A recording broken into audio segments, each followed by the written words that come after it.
you for being here today. Before we begin, I would like to welcome some of the special guests here with us this morning. John Jay College and its president, Carol Mason, thank you for hosting us.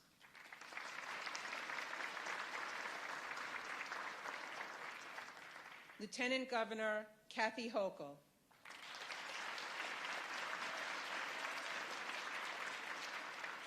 From the New York State Senate, Brad Hoylman.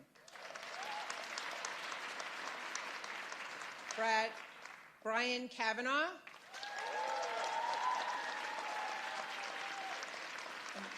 Monica Martinez.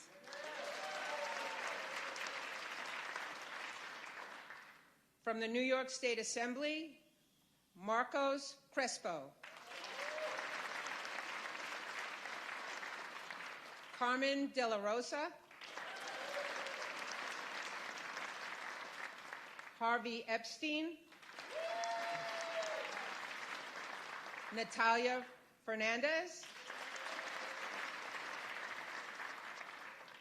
Judy Griffin. Steve Otis. Taylor Raynor. Linda Rosenthal. Joanne Simon.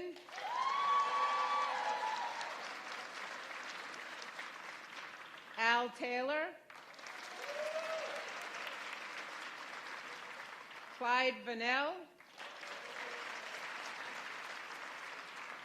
David Weprin.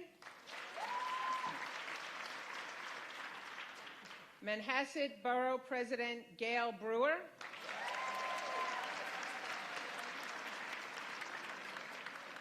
Nassau County Executive Laura Curran. Members of the New York City Council, local mayors, district attorneys, and elected officials from across the state.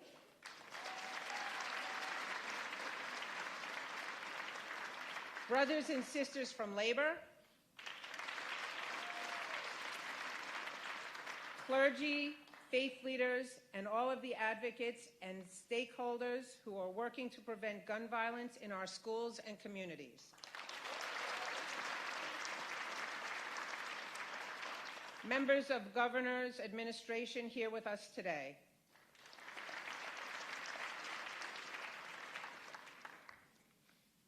Good morning, and thank you for being here today. This is a very important day for the entire state of New York, and for my family, it is especially personal. I am one of far too many mothers who have faced the inexplicable tragedy of losing a child in a school shooting. My son Scott, a 35-year-old teacher, cross-country coach, and a hero, was a victim of the Marjory Stoneman Douglas massacre in Parkland, Florida. We are also joined by Mark Barden, who lost his 7-year-old son Daniel in the Sandy Hook shooting. He is one of far too many fathers who has faced this indescribable tragedy. Today we are here together with Governor Cuomo and Speaker of the House Nancy Pelosi, who mean it when they say, "No more, this has to stop."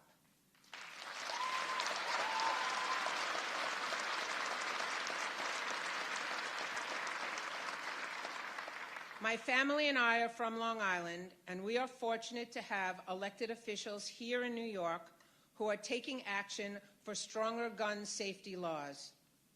My governor, Andrew Cuomo, has proven himself to be the nation's #1 leader for gun safety. It could be a coincidence that New York has the 3rd lowest gun deaths per capita, but I don't believe in coincidences. After Sandy Hook, when the nation fell to its knees and didn't know what to do, Governor Cuomo promised Mark and the families of other victims that he would do something about it. And he did when he passed the nation's strongest gun control legislation.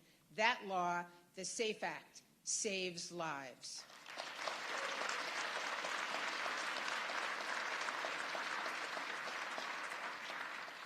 After the Parkland shooting, I met with Governor Cuomo as we fought for the red flag bill, and he told me, "We will get this done."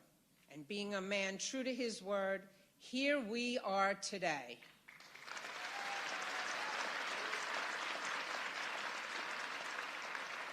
The red flag law he's about to sign will save lives. Parkland would have never happened, and my son would still be alive if Parkland had the red flag law on February 13, 2018. Teachers and students at the school say they knew the shooter was a threat, but there was nothing they could do because there was no law in place. So I am very proud of my state for doing what makes sense, and I know Scott is proud too.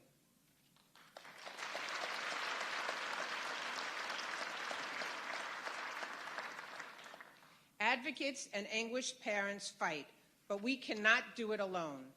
Without Governor Cuomo's leadership, caring, and concern for all of our safety, this day would never have happened.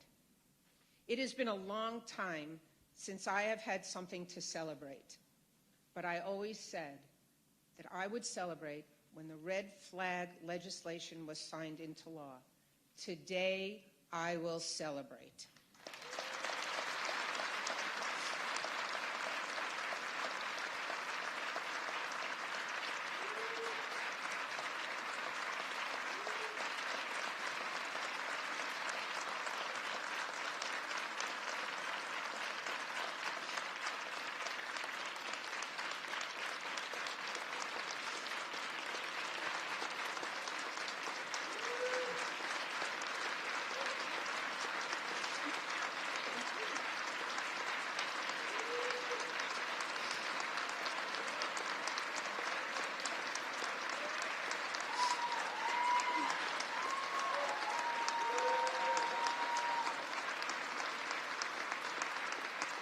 Thank you.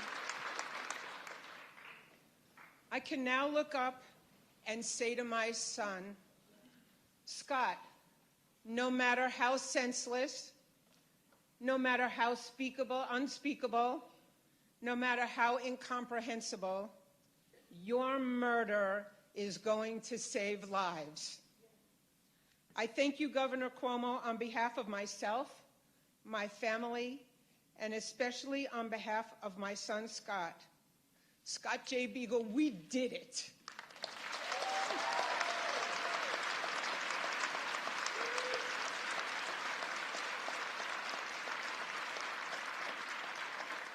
Now, please join me in welcoming Governor Andrew Cuomo and Speaker of the House, Nancy Pelosi. Thank you.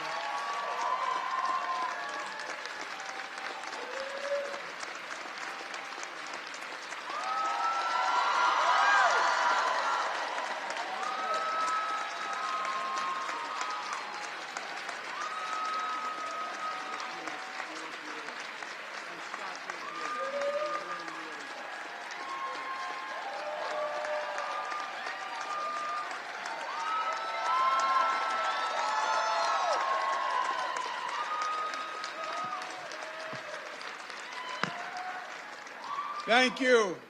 Thank you all. Let's give a big round of applause for John Jay for hosting us today.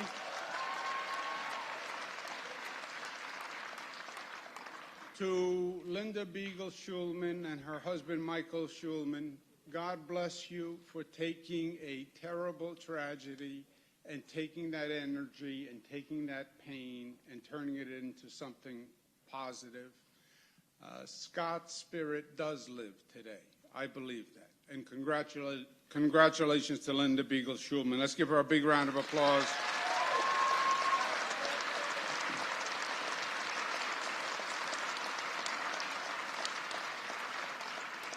We also have with us today Mark Barden, who lost his son Daniel, 7 years old, at Sandy Hook.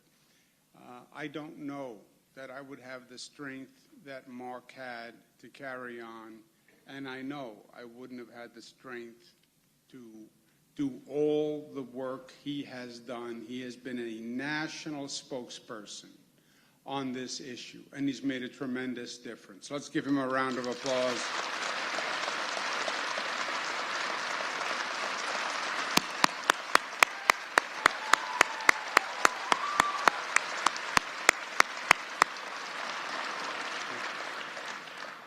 To all the survivors and the families, to the advocates, to the moms who demand action, you're getting it today.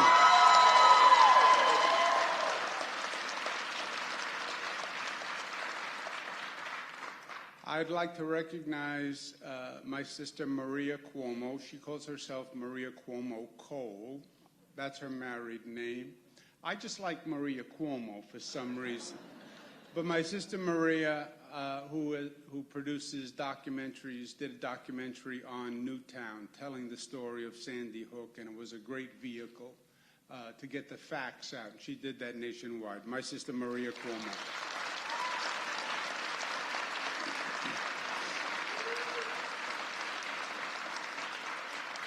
To all my colleagues in government who are here today, especially to Senator Kavanaugh and Assemblymember Simon, who carried the bill. I was just speaking with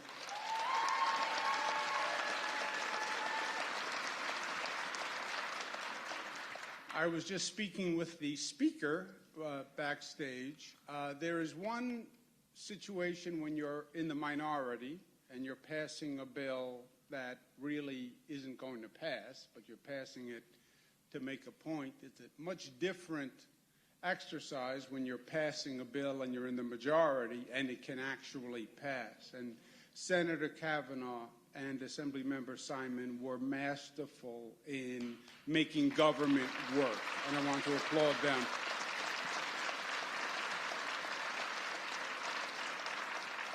And to have Speaker Pelosi with us today, how great is this?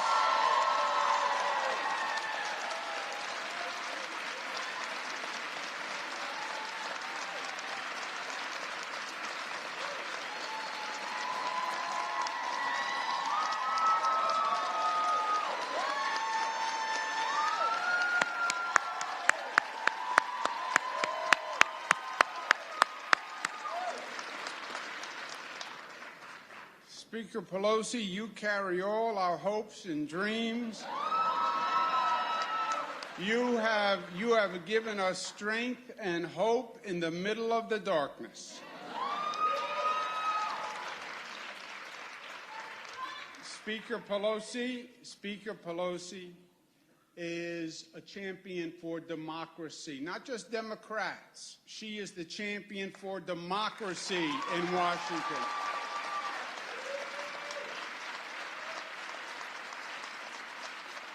And she is standing up to an administration that constantly flaunts the Constitution, that has deceived the American people, that tramples their rights, that seeks to divide this nation every day on every issue.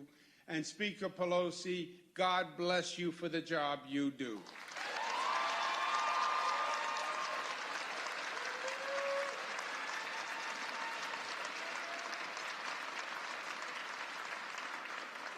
Now, New York is proud of what we've done on the issue of gun violence.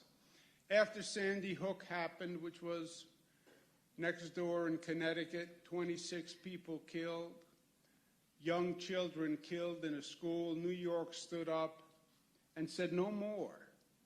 The nation said, oh no, Sandy Hook was an exception. That was just a once in a lifetime, that will never happen again. And New York said that's not true. It's not an exception. And something has to be done. And we know it's a hard issue. And we know it's a difficult issue. And we know it's an emotional issue. But something has to be done because literally we are losing human life. And when they said in the nation, well, no, it'll never happen again, we said yes, and we're going to do something. And that was Mark Barden's quest. And that was our conviction as New Yorkers, and we passed the SAFE Act, and we were right. We were right. Sandy Hook was not the last. It was not an exception. In many ways, it was only the beginning of a terrible scourge that went across this nation, and it's only gotten worse, one after the other, one more violent than the other, one more nonsensical than the other. And we said, no more, let's use common sense, and we passed the SAFE Act. And the SAFE Act made sense. Yes, people have a right to a gun if they are legitimate hunters, legitimate sportsmen, but not a person who is mentally ill, not a person who has a criminal background. Why would you ever put a gun in their hand?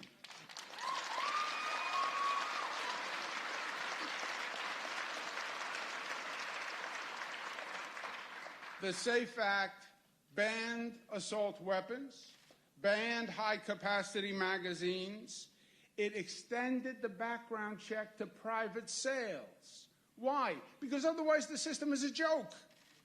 And right now, the fight that the Speaker is going to have in Washington this week is exactly on this point. If you don't have a background check on private sales, you have nothing. All it means is, if you can pass a background check, you walk into a store and you buy the gun. If you can't pass a background check, you buy the gun privately. Instead of walking to the store, you walk down the block and you go to a gun show, or you buy it from a private individual and you pay a little bit more because they know that you can't pass the background check, but you can still buy a gun. It is a total loophole that swallows the law. The reality is there is no background check in this nation if you want to buy a gun, because there are so many guns and you can buy them privately. It is a joke. And the SAFE Act said, not in New York. We're going to extend the background check to the private sales also. So anyone who has a gun needs to go through a background check.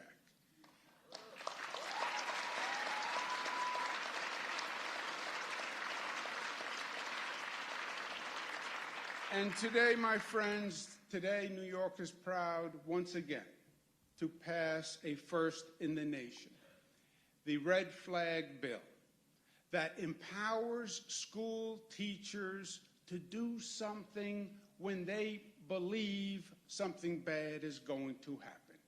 And we empower school teachers not by giving them guns, which is the president's idea. I mean, how ludicrous a concept. Arm the teacher, so when the bad person comes into the classroom, there can be a shootout in the classroom. I mean, it is really ludicrous and nonsensical. No, arm and empower the teacher with the law. So when they see there's a problem,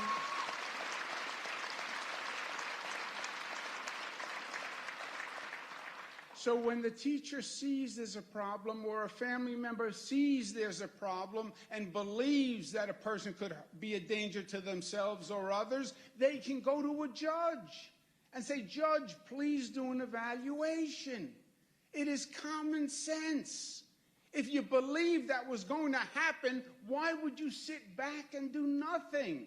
You protect the individual's rights because you go to a judge and there's a court-ordered evaluation. Over half of the school shootings, the teachers now say there were signs. There were signs in the person's behavior, in the destructiveness, students who were suicidal. Over half the time, there were signs. And if that teacher or that administrator had recourse and could have gone to a judge and said, "Please do an evaluation. I think this young person needs help. Please help them," how many lives could have been saved? And that's why this bill is in the spirit of Scott and a testament to the work of Linda Beagle Schulman and Michael Schulman. God bless you.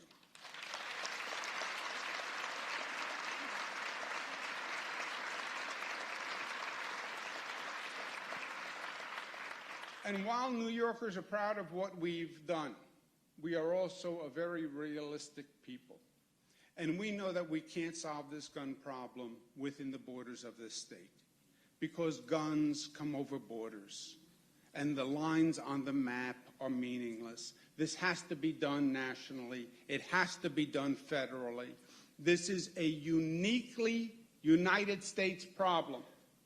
We lose more people to gun deaths than most developed nations. The first year of President Trump's administration, we lost 40,000 people to gun deaths, the highest number in 50 years since the federal CDC was taking numbers. Hopefully, the Speaker's good work this week is going to start us on the road to end this carnage. And Madam Speaker, what New York offers you is this. What New York offers you is proof to the myths that you will hear in Washington this week. And that's what it really is. You have the opposition is about fear and lack of facts and lack of information. And when they say to you, Madam Speaker, oh no, this is a slippery slope. Once the government starts to regulate guns, that's a slippery slope, and then they're going to take all of our guns. This is just the camel's nose under the tent. 6 years ago, we passed the SAFE Act. 6 years ago. We have 6 years of experience. Hunters still hunt. Sportsmen still have their guns. But criminals don't, and mentally ill don't, and the slippery slope never happened, and government never came to take anyone's guns, and it worked.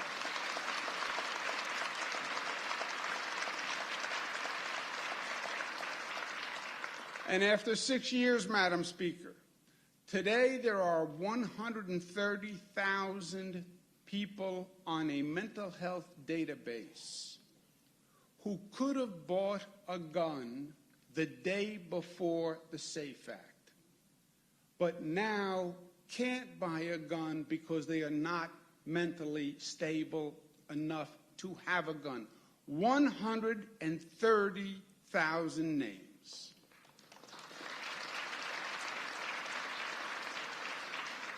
And Madam Speaker, when they talk and debate about, well, these private sales are not really the problem. After the SAFE Act, private sales have to go through the NICS background check. 33,000 people have bought guns through private sales. Of those 33,000, about 1,000 sales have been stopped because the person did not pass the background check. That's 1 out of every 33 gun sales. That is a bigger deal. And that's why this works, Madam Speaker, and the proof is on your side.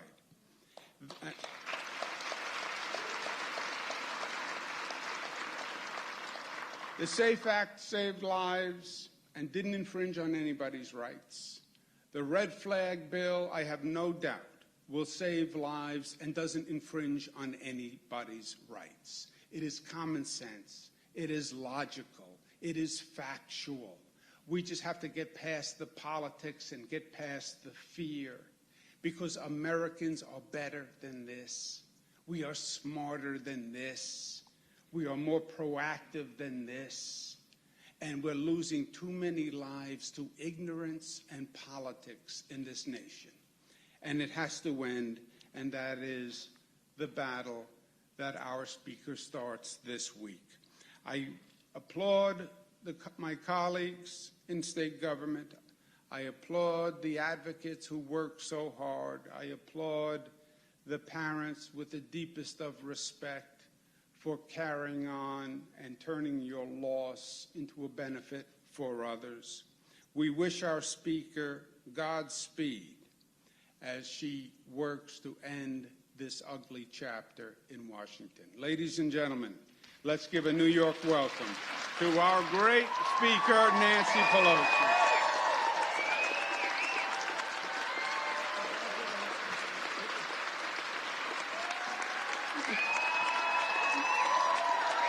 Good morning.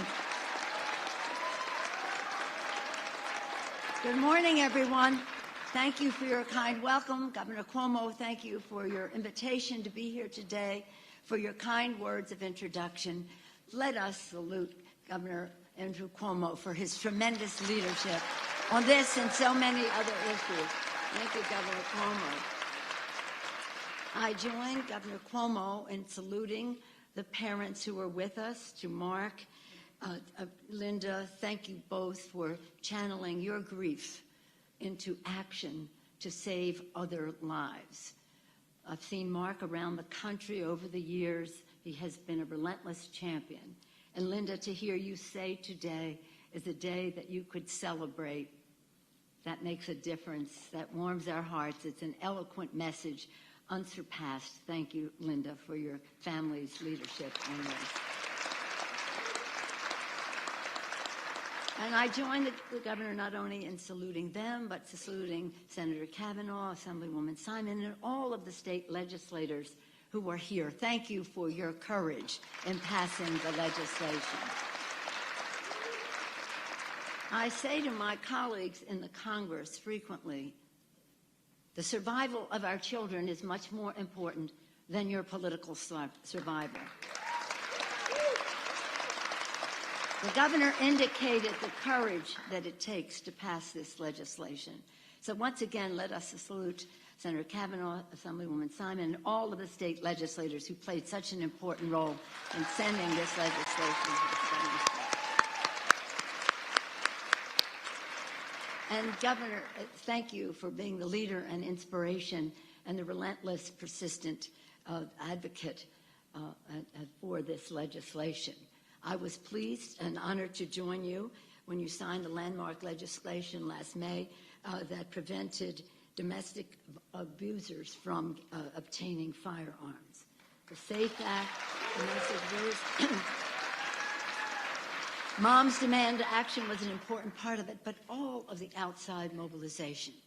Internally, I'm sure the legislators in this state, as well as our colleagues in the Congress, recognize that our inside maneuvering is essential, and we're responsible to do the best possible job to get the best, strongest possible result. But without the outside mobilization, we cannot be effective. So let us thank all of the outside groups for what they did to make this a success.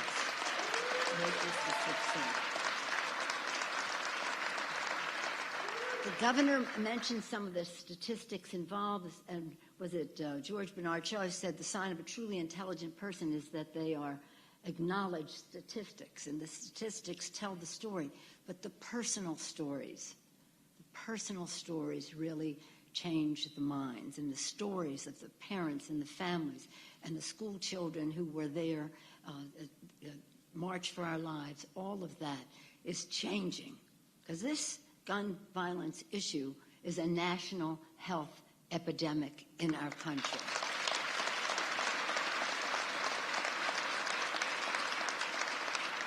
And Mr. President, if you want to talk about emergencies, this is an emergency.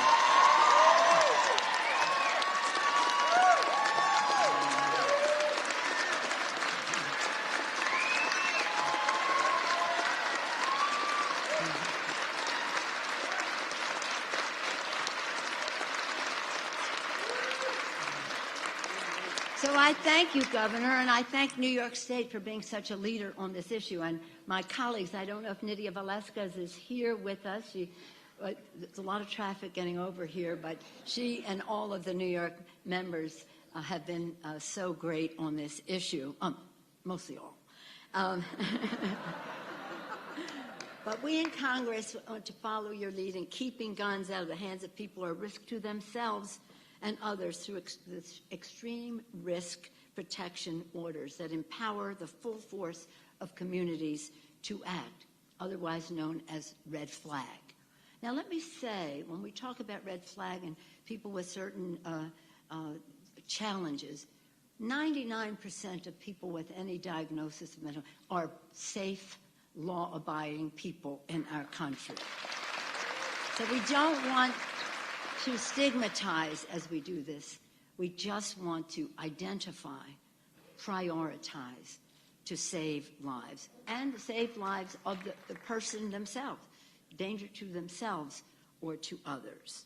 And let me also say that when we bring up our legislation this week, we will pass the bill on the floor of the House to prevent gun violence. We will pass that bill.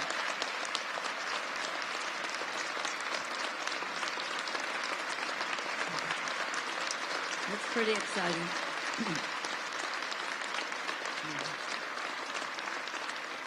And we will do so, again, because of what you have done here to build the momentum, the outside mobilization, to make the case, so that now around 90% of the public supports gun violence prevention by way of background checks. And that includes many gun owners and many members of the National Rifle Association. They're gun owners. They've taken background checks. They think other people should too. So that's how you get to 90%, by not only advocating, but explaining this is what the bill does, so that they cannot mischaracterize, as the governor said they do, some of the leadership of the gun lobbies do. So we go forward with the full support of the American people, and we will, again, pass a bill. And what it will do is encouragement and the enactment of extreme risk protection order law, as you are doing here, prevent domestic violence abusers and stalkers from obtaining firearms. Once again, you're in the lead. Provide funds to the CDC for gun violence prevention research. Very, very important. They can do it, but we have to provide the funds and insist that this administration do it. And so we have the capacity to save lives. When we had the election in the fall, a lot of it was about health, the good health of the American people, and this is a health issue. The mobilization of young people and families affected by gun violence and other groups, again, were essential in electing people who had the courage to take the challenging vote to save lives. So I thank all of you in New York for being in the lead. I thank, again, the governor for his commitment, his dedication, his relentlessness on this issue. And I want the families to know that this will not end here. We have more to do, but it's not about taking guns away from people. It's just making sure that the law is effective in doing a background check in a timely way. We're going to extend the time. We have two bills this week. One that was about background checks, and the next day extending the period of time. Now, if you don't have a no in 72 hours, it's a yes. So we're extending the time on that. But again, all of this by listening, hearing what really will save lives, because sadly the tragic events of mass shootings command a great deal of attention, rightfully so. But every single day and every single night in our country, people are killed by guns senselessly, unnecessarily, and we want to make sure that we reduce violence in our country. So again, I thank all of you. I'm very proud of well, the whole Congress of the United States, but our members who will have the courage to vote correctly when we come together this week. Tonight, we're taking the bill to the Rules Committee. Tomorrow, the rule will be on the floor in order to and we'll vote on the rule. On Wednesday, we'll pass the bill, the gun violence prevention by background checks. Thursday, we will have the bill to extend the time. But starting the week here in New York, making this gun violence prevention week, really, not officially, but legislatively, it just sends a very, very, very strong message. So thank you for that. By the way, just incidentally, okay, you can applaud for that.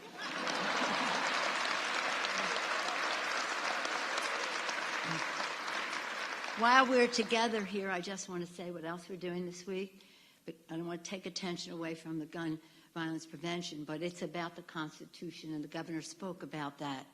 Tonight we'll also go to the Rules Committee to put forth a resolution to overturn the president's declaration Uh,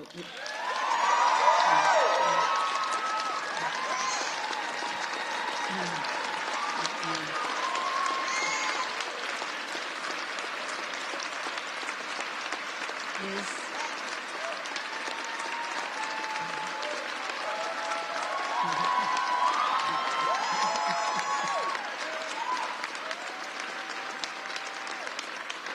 Congressman Joaquin Castro of Texas, the chair of the Congressional Hispanic Caucus from Texas, a border state, was taking the lead on this.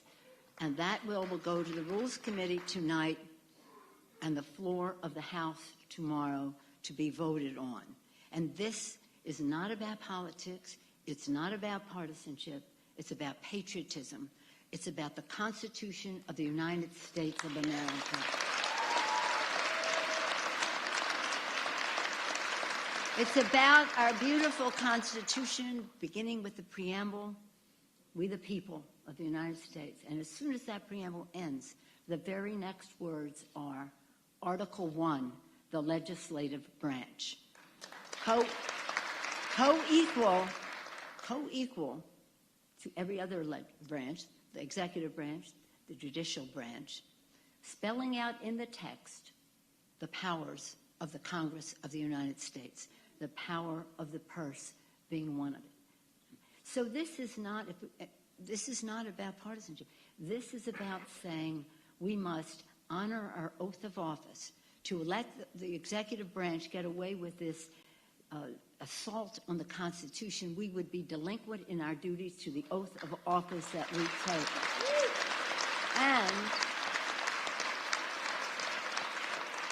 And defile the core, the heart of the Constitution, which is separation of powers, co-equal branches of government as a check and balance on each other.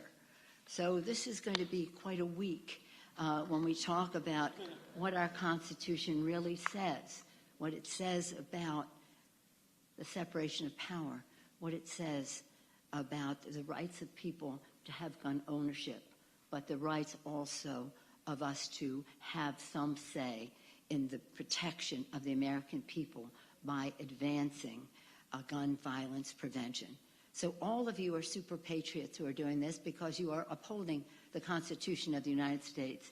As you protect and defend that Constitution, you protect and defend the American people. Thank you all very much for doing it. And thank you, Governor Cuomo.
off stage.